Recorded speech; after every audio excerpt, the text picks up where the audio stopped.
Tunnel bore machine అనేది ఆనాటికి ప్రపంచంలోనే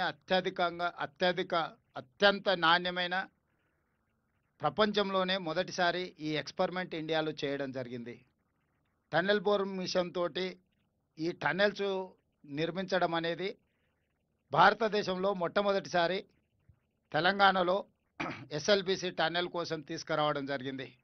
ఈ టన్నెల్ బోరింగ్ మిషన్ కూడా అమెరికా నుంచి ఇంపోర్ట్ చేసి దానికి సంబంధించి ఆ సంస్థ కూడా చాలా ప్రయత్నాలు చేసి ఒక అత్యధిక ఆధునికత సాంకేతిక నైపుణ్యంతో ఈ ప్రాజెక్టును చేసి ఈ నల్లమల ఫారెస్ట్ కానీ ఇక్కడ ఉండే పులులకు కానీ ఎలాంటి ఇబ్బంది జరగకుండా పనులు ప్రారంభించారు. 5 సంవత్సరాల తర్వాత రాజశేఖర రెడ్డి గారు మరణించడం, ఆ తర్వాత పనులలో కొంత జాప్యం రావడం, పనులు చేసే క్రమంలో ఇక్కడ కొన్ని ఇబ్బందులు రావడం, చివరికి తెలంగాణ రాష్ట్రం వచ్చేటప్పటికి దాదాపుగా 30 కిలోమీటర్ల టన్నెల్ పూర్తి కావడం జరిగింది. ఇంకా మిగిలిన 10-11 కిలోమీటర్ల టన్నెల్ని ఒక 2-3 కిలోమీటర్లు తెలంగాణ రాష్ట్ర ప్రభుత్వం చేసి గాలికి వదిలేసింది. వాస్తవంగా ఉమ్మడి 10 సంవత్సరాలలో 2004-05లో మొదలుపెట్టిన ప్రాజెక్టు 2014 వరకు దాదాపుగా 25-30 కిలోమీటర్ల మధ్యలో టన్నెల్ను పూర్తి చేస్తే, తెలంగాణ రాష్ట్రం వచ్చిన తర్వాత చంద్రశేఖరరావు గారు 10 సంవత్సరాలు ముఖ్యమంత్రిగా ఉండి కనీసం 10 కిలోమీటర్ల టన్నెల్ను కూడా పూర్తి చేయలేకపోయిండు. ఆనాడు నిజంగానే చంద్రశేఖరరావు గారు బీఆర్ఎస్ ప్రభుత్వం చిత్తశుద్ధితో పనిచేసినట్టే సంవత్సరానికి 1 కిలోమీటర్ కూడా ఈ టన్నెల్ పూర్తి చేసి ఉంటే ఎప్పుడో ఈ ప్రాజెక్టే పూర్తి అయిపోయి నల్గొండ జిల్లాకు ఫ్లోరైడే కాకుండా సాగునీరు, తాగునీరు అన్ని సమస్యలు పరిష్కారం అయి ఉండేవి. కానీ రాజకీయ దురుద్దేశంతో ఈ ప్రాజెక్టు పూర్తి చేస్తే కాంగ్రెస్ పార్టీకి పేరు వస్తుంది, నాకు పేరు రాకపోను కమిషన్లు కూడా రావడం లేదు అని చెప్పి హరీష్ రావు గారు, చంద్రశేఖరరావు గారు ఈ ప్రాజెక్టును పూర్తిగా పక్కన పడేసింది. దాంతో తీరని అన్యాయం జరిగింది. ఈ లోపల 11,000 క్యూసెక్ల నీళ్లు తరలించకపోయే పోతిరెడ్డిపాడును 44,000 క్యూసెక్లకు పెంచుకోవడం జరిగింది. ఆ ప్రాజెక్టు పూర్తి అయిపోయింది. 44,000 క్యూసెక్ల పోతిరెడ్డిపాడును మళ్ళీ 80,000 క్యూసెక్లకు పెంచుకోవడానికి జగన్మోహన్ రెడ్డి గారు వచ్చి ఆ పనులు కూడా దాదాపుగా పూర్తి చేసుకునే ప్రయత్నం చేస్తున్నాడు. ఇవాళ గ్రావిటీ ద్వారా 4,000 క్యూసెక్ల నీళ్లను మనం నల్గొండకు తీసుకెళ్లాలి అనే ప్రయత్నం చేస్తే చంద్రశేఖరరావు గారి యొక్క కుత్సితమైన ఆలోచనలతోటి, వక్ర బుద్ధితోటి ఈ ప్రాజెక్టును పడుకోబెట్టిండ్రు.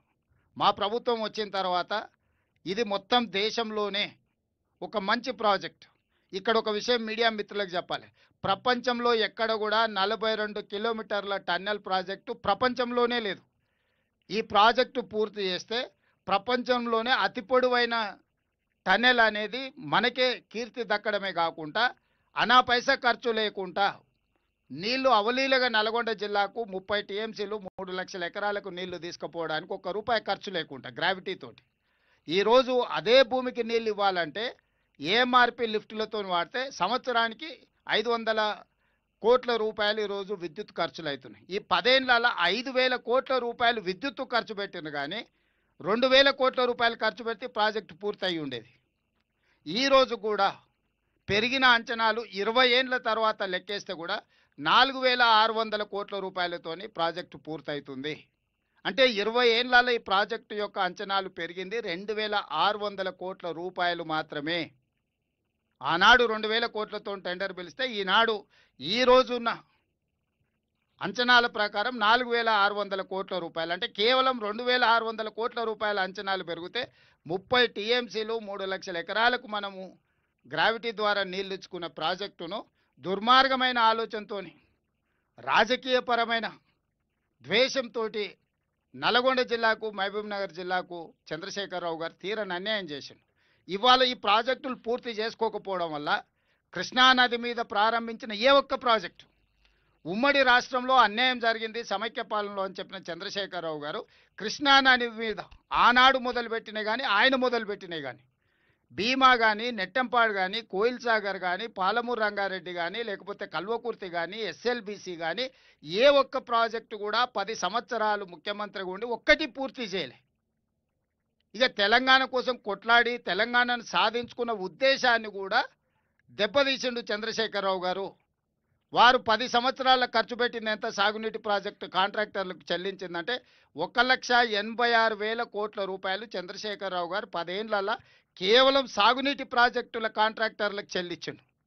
ఆ 1,86,000 కోట్ల రూపాయలలో 1,03,000 కోట్లు కాళేశ్వరం కాంట్రాక్టర్లకే చెల్లించిండు. ఇట్లా తెలంగాణలో 2,00,000 కోట్లు కేవలం నేను ఆర్ఎండ్బి పంచాయతీరాజ్ ఇతర టెండర్ల గురించి చెప్తున్నాను. కేవలం సాగునీటి ప్రాజెక్టుల టెండర్ల గురించి వారి కాంట్రాక్టర్లకు ఇచ్చిన బిల్లుల గురించి నేను చెప్తున్నా. ఇంత ఖర్చు పెట్టినా తెలంగాణ వచ్చిన తర్వాత ఏ ఒక్క ప్రాజెక్టు కూడా 100% మనం పూర్తి చేసుకోలేకపోయినాము. ఆ పక్కల వెలుగోడు ప్రాజెక్టు కానీ ఇతర ప్రాజెక్టులు కానీ అవతల వాళ్ళు వేగంగా కంప్లీట్ చేసుకోవడం, ముచ్చుమారి కానీ ఇట్లా ప్రతి ప్రాజెక్టు చివరికి రాయలసీమ లిఫ్ట్ పేరు మీద మళ్ళొక దాదాపుగా రోజుకు 10 టీఎంసీల నీళ్లు తరలించడానికి అవతల ప్రణాళికలు వేసుకొని నీళ్లు తరలించకపోతున్నారు. దీనికి ప్రధానమైన కారణం ఏంది? కృష్ణానదిలో మన వాటా మనం వాడుకోకపోవడం వల్ల 811 టీఎంసీలు నికర జలాలలో చంద్రశేఖరరావు గారు స్వయంగా హరీష్ రావు గారు పోయి 512 టీఎంసీలు ఆంధ్రప్రదేశ్ తీసుకెళ్ళండి, కేవలం 299 టీఎంసీలు మాకు చాలని సంతకాలు పెట్టి వచ్చారు 10 సంవత్సరాలు. ఇలా ఉత్తమ్ కుమార్ రెడ్డి గారు మంత్రి అయినాక నేను ముఖ్యమంత్రి అయినాక అన్ని దగ్గరలో మా అభ్యంతరాలు పెడితే వాళ్ళకు సుప్రీంకోర్టులో కూడా ఇదే వేసారు. ఆల్రెడీ తెలంగాణ ప్రభుత్వం 299 టీఎంసీలకు ఒప్పుకున్నది కాబట్టి కొత్త ట్రిబ్యునల్లో మీరు అదనంగా అడగడానికి మీకు అవకాశం లేదు, మీరు ఎట్లా అడుగుతారని ఈరోజు ఆంధ్రప్రదేశ్ వాదన తీసుకొచ్చింది. మేము చెప్పినాం అతను తప్పుడు ఆలోచనలతోని దురుద్దేశంతో అవగాహన రాహిత్యంతో ఇట్లాంటి సంతకాలు పెట్టిండు. వాటిని ఒప్పుకునే సమస్యనే లేదు. మాకు సహజ న్యాయ సూత్రాల ప్రకారం కృష్ణానదిలో మాకు రావాల్సిన వాటా రావాల్సిందే అని చెప్పి ఈరోజు సుప్రీంకోర్టుతో సహా ట్రిబ్యునల్ ముందు మనం వాదనలు వినిపిస్తున్నాం. వాదనలో ఒక కొలిక్కి వస్తున్నాయి.